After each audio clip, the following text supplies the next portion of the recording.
Good morning, students. Today I am going to explain speech writing in English grammar. This is a writing part which we use for any kind of meetings, for any kind of programs. There are some tips for starting the speech writing. How to write a speech? कैसे लिखते हैं speech writing? Similar to ऐसे, क्योंकि ये बिल्कुल ऐसे जैसी ही similar होती है जो हम ऐसे राइटिंग लिखते हैं उसकी तरह। Every speech has 3 primary sections की जो स्पीच राइटिंग होती है उसमें 3 मेन सेक्शंस होते हैं। पहला द बिगनिंग, यानी जो बिगनिंग होती है स्टार्टिंग में हमें वहाँ इंट्रोडक्शंस देना होता है। उसके बाद मिडिल जो बॉडी पार्ट होता है, मिडिल पार्ट यानी कि, और एंड यानी एंड में हमें पूरा कंक्लूजन निकालना होता है उस टॉपिक के बारे में कि जो हम स्पीच दे रहे हैं उसका कंक्लूजन, हमारा निष्कर्ष यानी कि उस पार्ट का क्या निकला। कंट्रेरी टू ऐसे, ये ऐसे से थोड़ा डिफरेंट होता है, यानी विपरीत होता है। कंट्रेरी मतलब होता है opposite. Speeches are designed to be harder than rather than read. Speeches जो डिज़ाइन करी जाती हैं उनको सुना जाता है, ना कि उनको पढ़ा जाता है।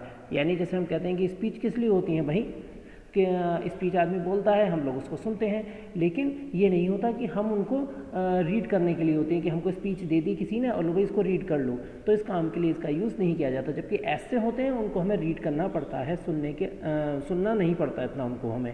The best speeches are written in a manner, जो सबसे अच्छी स्पीचेस होती हैं वो इस तरीके से लिखी होती हैं that not only engages with the audience, जो न केवल ऑडियंस को अपने साथ मिलाए रखती हैं but also holds their attentions, बल्कि उनका ध्यान भी अपनी ओर खींचे रखती है।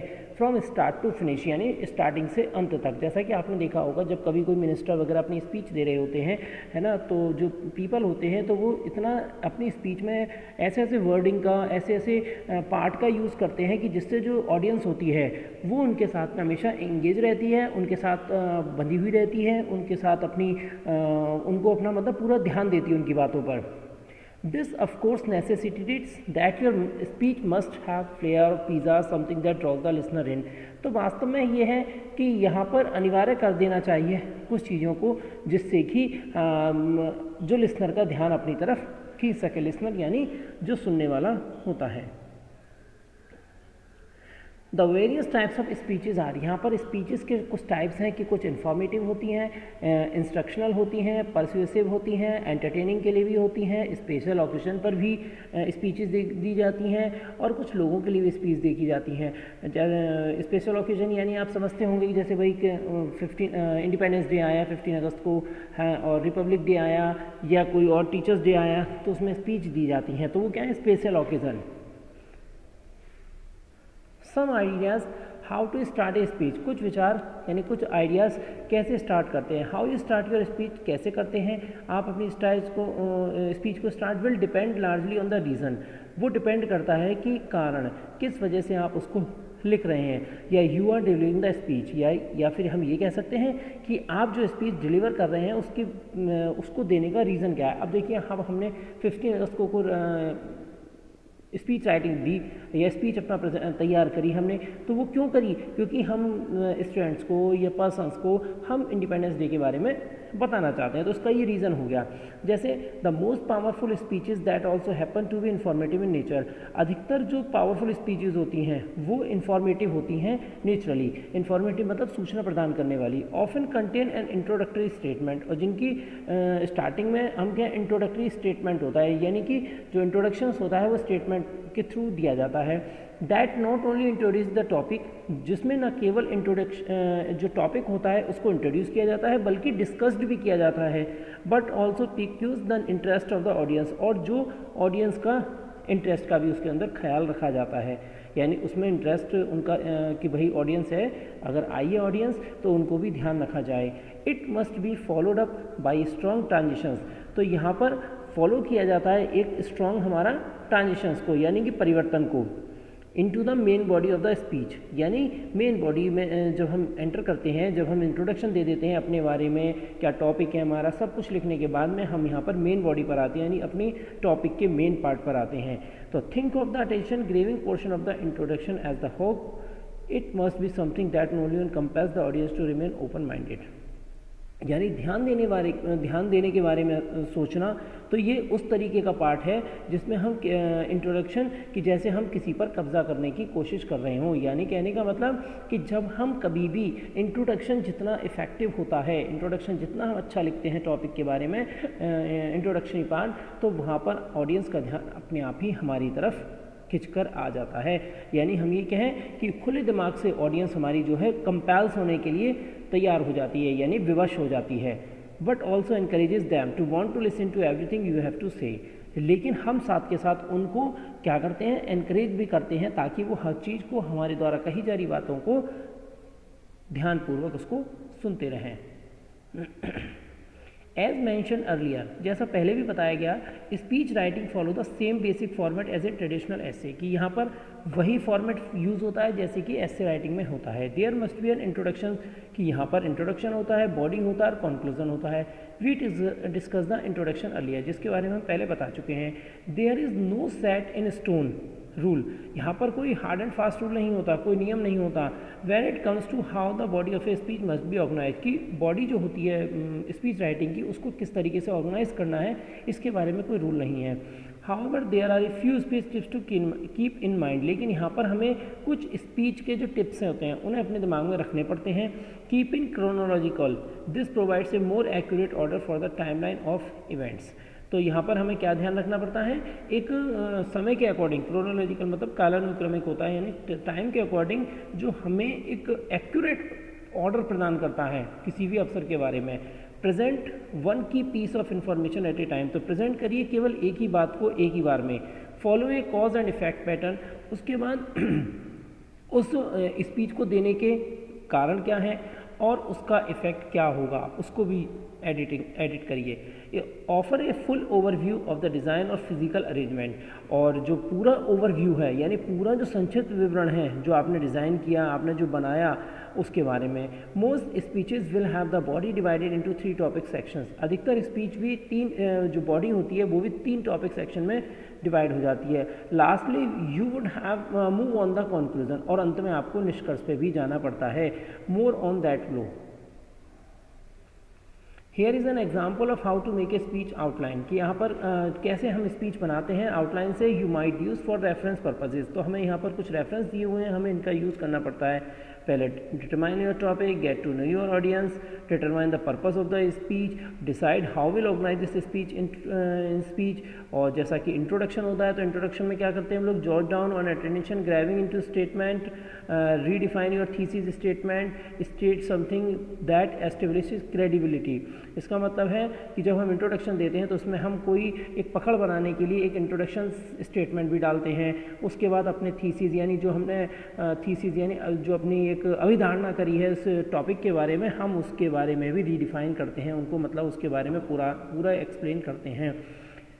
और साथ के साथ कुछ स्टेट मतलब उन बारे में भी बताते हैं दैट एस्टेब्लिश क्रेडिबिलिटी, जो कहीं ना कहीं विश्वसनीयता भी लोगों के अंदर पैदा करते हैं। यानी जब हम नेता जैसे स्पीच देते हैं तो वो उन वर्ड्स का यूज़ करते हैं जिससे लोगों की विश्वसनीयता यानी कॉन्फिडेंस उनको प्राप्त हो और वो अपना क्या दे सकें, उनको वोट वगैरह दें। इसके बाद मिडिल पोर्शन आता है। मिडिल पोर्शन में transition from the intro of the body, तो यहाँ पर इंट्रोडक्शन को ट्रांसफ़र कर दिया जाता है। Offer your main idea and supporting information, यहाँ पर फिर अपने मेन विचार को जो इन्फॉर्मेशन के लिए सपोर्टिंग होते हैं उनको प्रेजेंट करते हैं। फिर एग्जांपल्स भी देते हैं जितने आप चाहते हैं। उसके बाद एंड में समरी ऑफ द बॉडी लिख देते हैं और मेन पॉइंट्स के बारे में डिस्कस करते हैं। ठीक, जैसा कि कहा कि यानी कि जो कंक्लूजन निकल कर आएगा उसके साथ में। And jot down a strong call to action और क्लोजिंग स्टेटमेंट, और लास्ट में जब बंद करते हैं अपनी स्पीच को तो उसमें हम एक क्लोजिंग स्टेटमेंट भी दे सकते हैं। यहाँ पर मैंने एक एग्जांपल लिया हुआ है पॉपुलेशन एक्सप्लोजन का। तो देखिए जब हम इंट्रोडक्शन देते हैं तो किस तरीके से लिखते हैं कि good morning honourable principal, respected teachers and my dear friends. ये मैंने इसलिए लिखा क्योंकि हम ये स्पीच अभी स्कूल के अकॉर्डिंग हम स्पीच देने की कोशिश कर रहे हैं, तो हमने इसीलिए स्कूल के अकॉर्डिंग ही हमने वो स्पीच तैयार करी कि good morning honourable principal, respected teachers and my dear friends. क्योंकि जब स्पीच दे रहे हैं तो सभी प्रेजेंट होंगे, प्रिंसिपल भी, टीचर्स भी और फ्रेंड्स भी। Today I stand here to express my views on the ever increasing problem of over populations, कि आज मैं यहाँ पर खड़ा हूँ अपने व्यूज़ बताने के लिए कि जिसमें मतलब जो पॉपुलेशंस हमारी लगातार की जो समस्या बढ़ती चली जा रही है उसके ऊपर।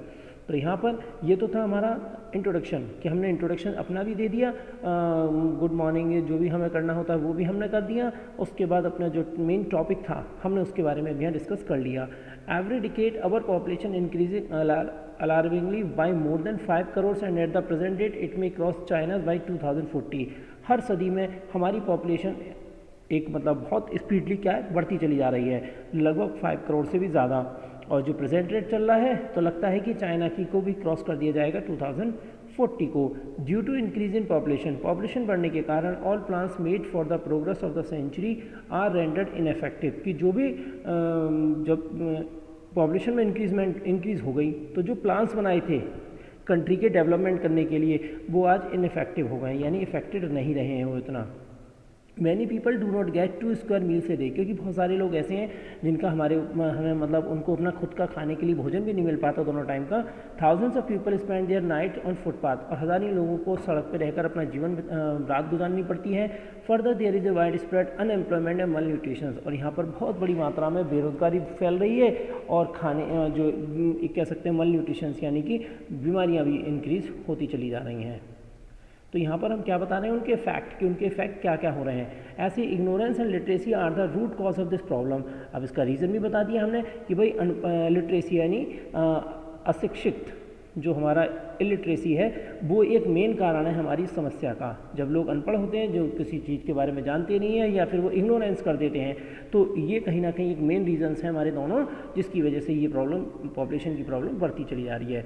Ignorant people generally have a large number of children, ऐसे लोग जो इग्नोर करते हैं हमारी बात मतलब बातों को लोगों की को हैं, तो वो क्या करते हैं उनके पास बहुत सारे चिल्ड्रंस होते हैं। They believe that children are gift of God, क्योंकि वो मानते हैं कि भगवान की देन है बच्चे। People must realise the need and importance of family planning, लोगों को महसूस करना चाहिए ज़रूरत को और फैमिली प्लानिंग की इंपॉर्टेंस को। The government must run effective awareness programmes, तो सरकार को चलाने चाहिए ऐसे इफेक्टिव प्रोग्राम्स यहाँ पे मतलब इस चीज़ को कंट्रोल करने के लिए।